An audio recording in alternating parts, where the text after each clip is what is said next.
Hi everyone, welcome behind the scenes of my song The Unknown. In this video I'll show you some of the production techniques that helped shape the final sound of the track.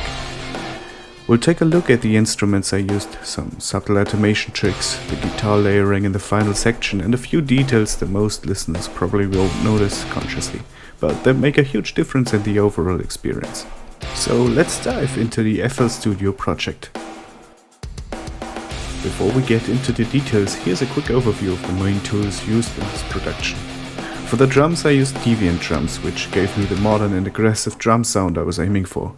All guitars were programmed using Shred H2, and the actual amp tones came from amped roots. For synths and atmospheric elements I mainly relied on FL Studio's Flex. Even though there aren't many instruments in the project, each one plays a very specific role in the arrangement and mix. One detail that's easy to miss is the tempo automation.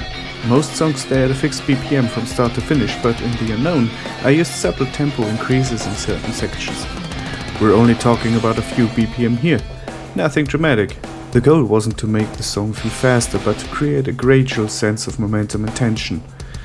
It's one of those things that listeners usually don't notice consciously, but they definitely feel the effect. It's a very small change, but it helps push the song forward and keeps the energy building naturally. During the chorus, there's a synth arpeggiator playing in the background. Interestingly, it's not meant to be a lead element at all. On its own, it actually sounds pretty simple. The real purpose of this arp is to support the arrangement without competing with the guitars. I shaped it so it only occupies a specific frequency range, leaving plenty of room for the guitar's bass and other important elements. When it's muted, you can immediately feel that something is missing. But when it's active, most listeners won't even realize it's there, and that's exactly the point. The final section of the song is where everything comes together. To create a bigger and more powerful ending, I layer 3 separate guitar parts.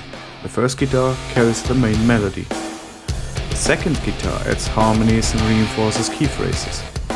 And the third guitar layer helps create width and additional depth. Individually, each track sounds fairly simple, but once they are combined, they create a much larger and more cinematic sound. One thing I love about music production is that the biggest impact often comes from the smallest details. The tempo automation is subtle. The synth arp stays in the background. The guitar automations are barely noticeable.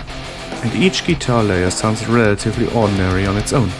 But when all of those elements work together, they help create the final emotional impact of the song. And that's a look behind the scenes of The Unknown. Hopefully you found some of those production techniques interesting or useful for your own projects. Thanks for watching, and I'll see you in the next one.